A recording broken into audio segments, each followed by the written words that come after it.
They're afraid of the dark, but I live in it.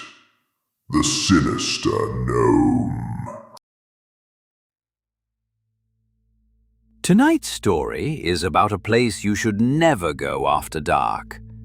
Out past the cemetery, where the paths fade and the fog begins, there's a swamp. People say it's alive, that something moves beneath the water, waiting for someone to lose their way. You already know who I am. I don't need to introduce myself again. I'm the one who lives among the dead and speaks with the earth more often than with people. Many think a cemetery is the quietest place in the world.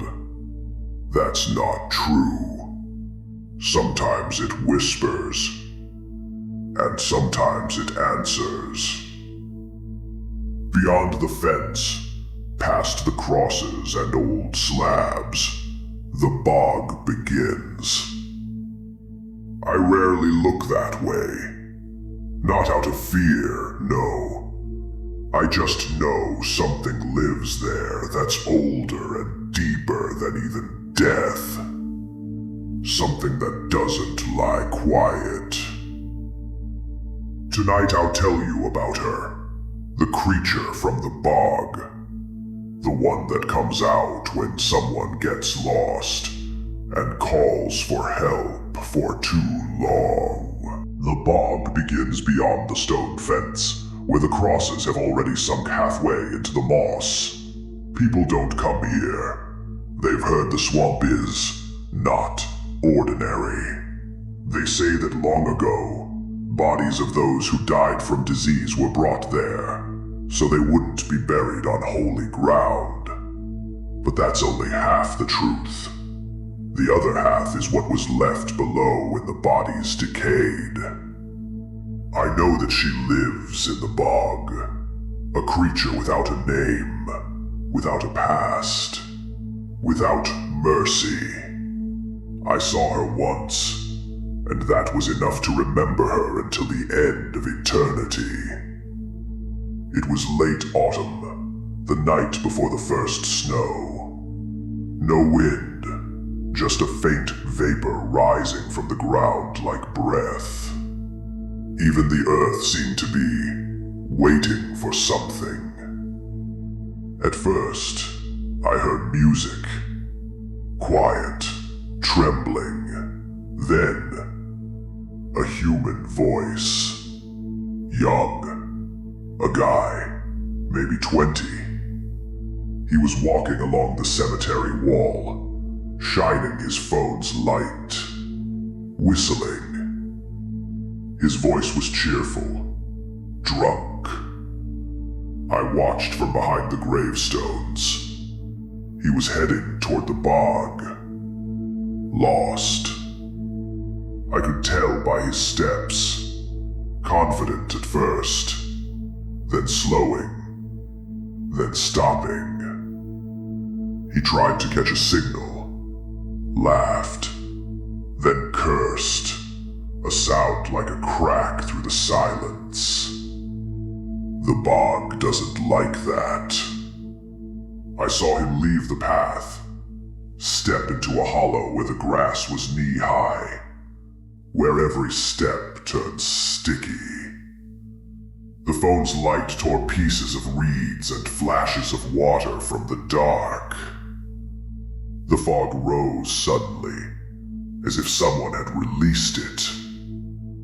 He stopped, turned, and that's when I heard her.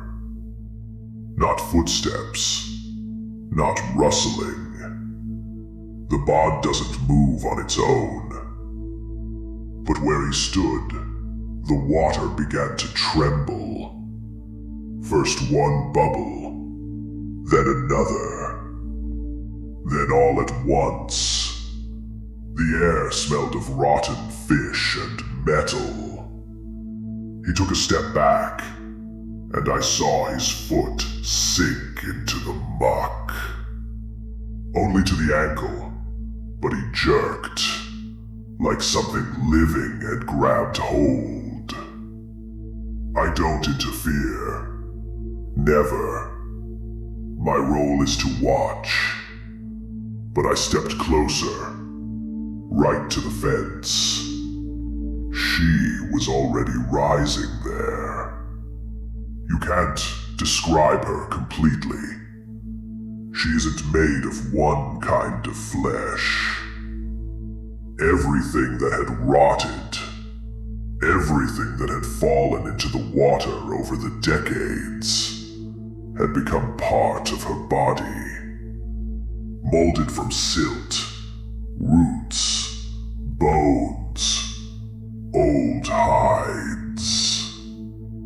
As she rose, the bog stretched with her, as if it didn't want to let her go.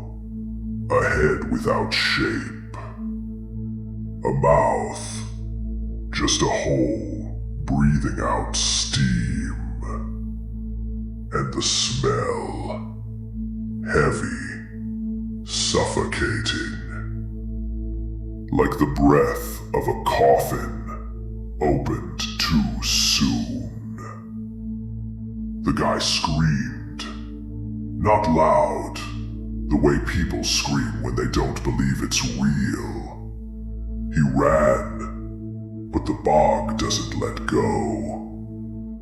Each step, deeper. I saw him fall, reach out, and for a second, his light caught her. A gray-green mass for which long fingers reached. She grabbed his leg, slowly, not a jerk, like she was studying, testing. He screamed. The bog muffled the sound. I heard sloshing, then cracking, then only bubbling. The water rose higher, and I saw her back arch, as if something inside her was moving. She wasn't eating him. She was pulling him into herself, into the bog, as if he were becoming part of her.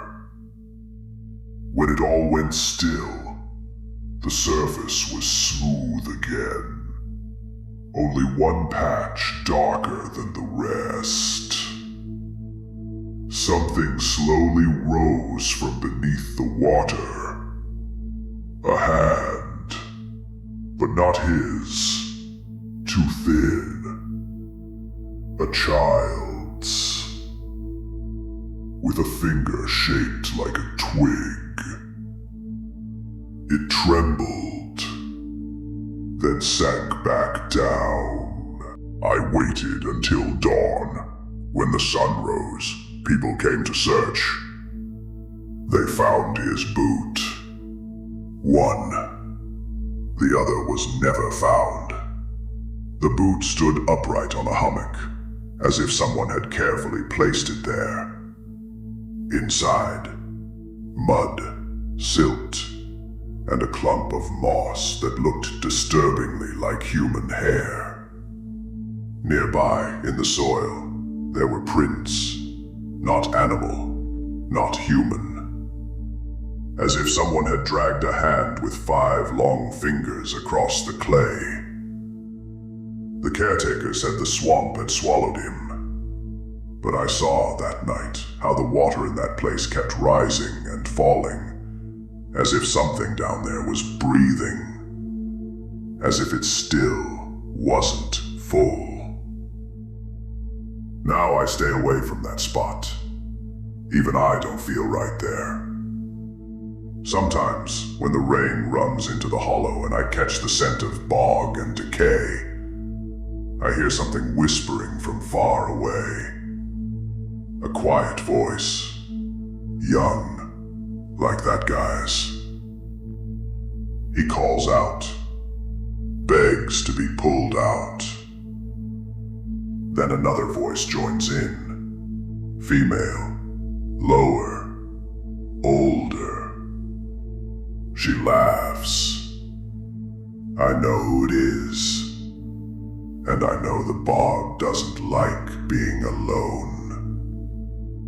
Everyone who goes there stays, and those who see just wait until it's their turn. Sometimes, when the night is completely still, I hear her coming closer to the graveyard. Steps without feet, breathing without lungs. And I think she's no longer looking for people, but for the one who's been watching death for too long.